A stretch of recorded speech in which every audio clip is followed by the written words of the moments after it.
Shabnam roli bilan mashhur Gulchehra Eshonqulova haqida ijtimoiy tarmoqlarda yomon xabarlar tarqaldi. Bu xabarlar qanchalik haqiqatga yaqinligini bugun ochiqlaymiz. Assalomu alaykum.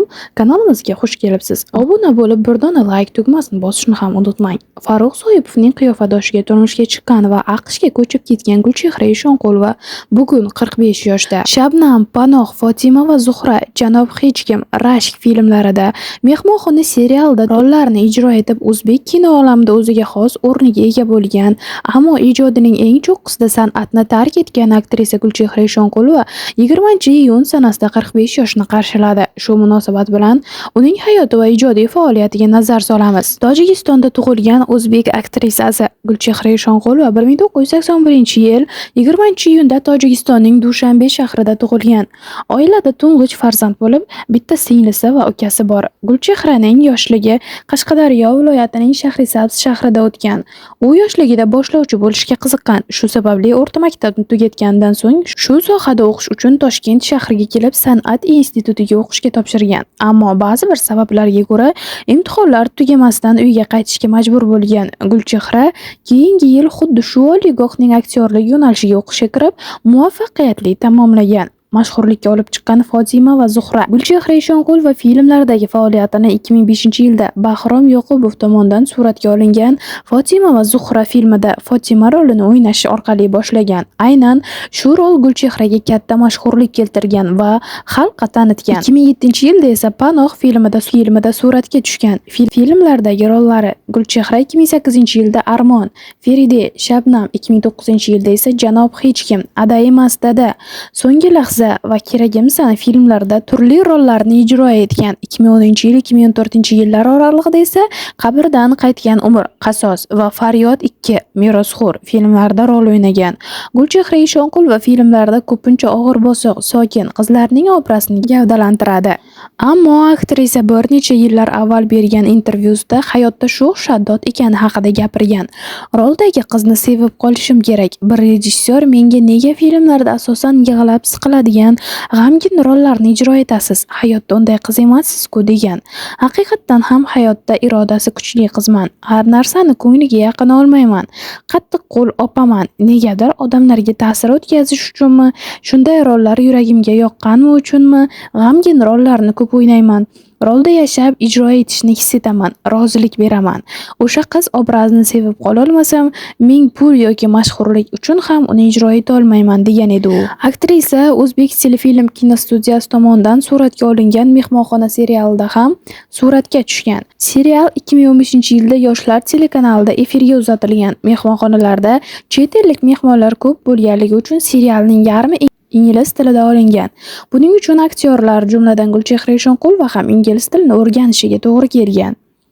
Nikoh bilan bog'langan sevgi tarixi. Gulchehra Eshonqulova 33 yoshda ko'ngliga mos juftini uchratgan. U turmush o'rtog'i Sharof Sharapov bilan 2014-yil 6-yanvar kuni Yagonaning Kelib klipi premyerasida ilk marta tanishgan. Gulchehra Yagonaning eng yaqin dugonasi, Sharof esa Yagonaning Kelib klipida bosh rolni ijro etgan. Shu tariqa Gulchehra va Sharof bir-biriga ko'ngil qo'yib, 2015-yilning 30-may sanasida shar'iy va qonuniy nikohdan o'tganini ma'lum qilgan. Sharof Sharapov Gulchehradan 13 yoshga kichik bo'lsa-da, bu yosh farqi ularning sevgisiga to'sqinlik qilolmagan. Sartarosh yigitning shou-biznesga kirib kelishi. Sharof Sharapov 1992-yilda Samarqandda tug'ilgan. Erkaklar va ayollar stilist sartaroshi. Samarqanddagi arxitektura institutida tahsil olgan. Shou-biznesga kirib kelishi mashhurlar, san'atkorlar Samarqandga borganda ularning sochlarini turmaklashi bilan boshlangan. Sardor Rahimxon va Zarina Nizomiddinovlarning stili ustida ishlagan. Sardor Rahimxon Yagona va G'ulomjon Yoqubovning kliplarida rol ijro etgan. Uni ko'pchilik muxlislar aktyor Farruh Soipovga ham o'xshatadi. Birinchi marotaba salonimda bo'lgan Sardor Rahimxon o'z klipiga taklif etgan. Tanhoginam qo'shig'iga ishlayotgan klipda bosh rolni aslida men talqin qilishim kerak edi, ammo suratga olish ishlari juda ham uzoq vaqt bo'lganligi va Samarqandda ishlarim ko'p bo'lgani bois shuncha payt Toshkentda bo'la olmaganman degan u. Turk filmlarida suratga tushishni emas, oilaviy baxt so'radim. Juftlik turmush qurgach Turkiyaga ko'chib ketgan. O'sha yerda Gulchehra Eshonqulova Istanbul universitetining til markazida tamomlagan. U turmushga chiqqach, san'at sohasidan uzoqlashgan. Hayotim nima sababdan tubdan o'zgarib ketgani va karyeramdan nima sababdan voz kechganimga sabablarim ko'p. Allohim menga sinovni tanlash orqali berdi. Nimaiki bo'lsa, hammasi insonning niyatiga qarab bo'lar ekan. Bunga hayotimda 5-6 yil ichidagi bo'lgan tubdan o'zgarishlar isbot bo'ldi. 2014-yil Turkiyada 45 davlat qatnashgan qurultoyda ishtirok etishimdan maqsad O'zbekiston nomidan aktrisa sifatida teatrdagi, kinodagi tajribam bilan o'zbek aktrisalari ham kuchli mahoratga ega ekanligini ko'rsatish edi. Maqsadimga erishdim. Juda yaxshi taassurotlar bilan ularning mehrini qozondim va shu sabab menda Turkiyada ijodimni davom ettirish orzusi paydo bo'ldi va buni o'zimga maqsad qilib qo'ydim.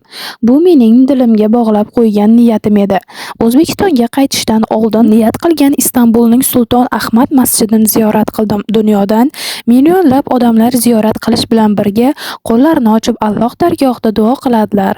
Shu qatorda men ham qo'llarimni ochib duo qildim, baxt so'radim. Dilimdagi orzumni emas, oilaviy baxtni so'radim. 2015-yili dilimdagi orzum o'qishga kirish edi. O'sha yilda Istanbul universitetining radio, TV va kino fakultetining aspiranturasiga o'qishga kirdim va shu bilan birga o'sha yili turmush o'rtog'imni uchratdim, deydi aktrisa. Turkiyada bir muddat yashagan juftlik o'sha yerda o'g'il farzandli bo'lgan va unga Amirbek deb ism qo'yishgan. Shundan so'ng ular Toshkentga qaytib kelishgan.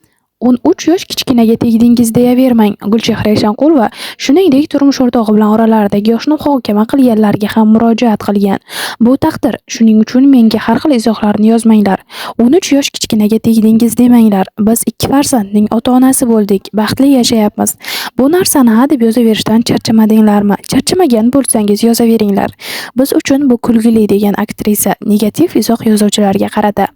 Gulchehra Eshonqulova ijodining eng gullayotgan davrida ko'chib ketish sababi nima edi? Amerikaga ketish xayolimizda ham bo'lmagan. Turkiyaga ketib, O'zbekistonga borganimizda o'g'limiz Amirbek tinimsiz kasal bo'la boshladi. Bilmadim, balki bunga uning dengizli o'lkada tug'ilishi sabab bo'lgandir. O'zbekistonda 6 oy turgan bo'lsak, o'g'limning kasaldan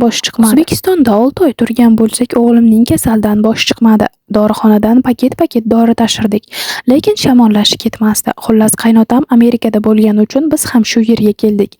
Kelgan kunimiz yomg'irli havo edi. O'sha kunning o'zidayoq o'g'limizning burun oqishlari to'xtadi, deydi Gulchehra Eshonqulova. Aktrisa undan ham avval AQShga ketish uchun hujjatlari tayyor bo'lgani, ammo ma'lum sabablarga ko'ra bora olmagani haqida shunday deydi.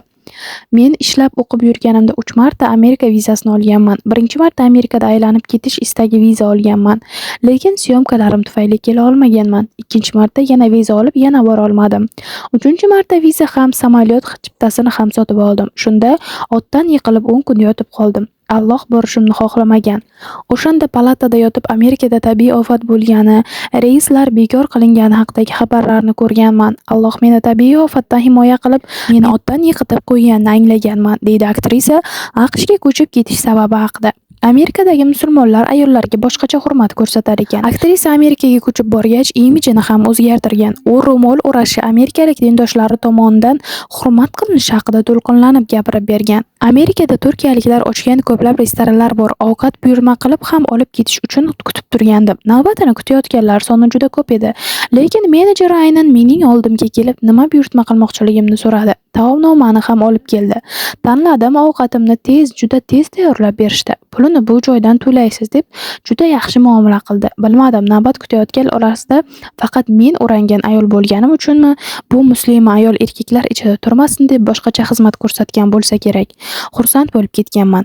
Amerikadagi musulmonlar uchun kiyimning ta'siri shunda bilganman, deydi Gulchehra Eshonqulova. Juftlik 2018-yilda Nyu-Yorkda qiz farzandli bo'lgan. Aktrisa qizi Sumayani 37 yoshida dunyoga keltirgan. Hozirda Sharof Amerikada o'z hunari bo'yicha sartaroshlik qiladi. Gulchehra Eshonqulova esa farzandlar tarbiyasi bilan band. Demak, ularning oilasida hammasi juda ajoyib va chiroyli. Sizga shou biznes ma'lumotlari qiziq bo'lsa, bizning kanalga obuna bo'ling, like bosishni unutmang.